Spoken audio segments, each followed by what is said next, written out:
Sirach chapter 23, verse 12 to 15. मेळे उलोवप. मोरनांक सोरी कोरपा सारकी मेळे उलोवपाची एक रीत आसा.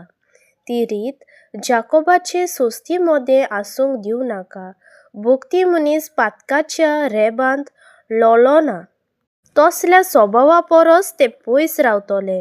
रानवटी आनी मेळ्ळी उतरां उलोवपाची संवय करिनाका, कित्याक तातूंत पातकी उतरां भरलोलीं आसात. तूं व्हडल्या मनशा बाराबर बसलोलो आसतना आपूण कोण तो विसरून पिशा परी वागोना जावचे खातीर तुजे आवय बापायचो उगडास कर. तशें करूंक तूं विसरशी जाल्यार तूं आपल्या जल्माच्या दिसाक शिरापतलोय.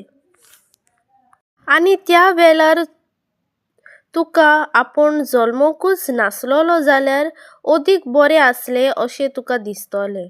ही लजेक घालपी भाशा उलोवपाची एक फावटी संवय जाली जाल्यार त्या मनशाच्यान ती जिवीत भर सोडूंक जावची ना. देवाचें उतर हें देवाचें व्हड उपकार.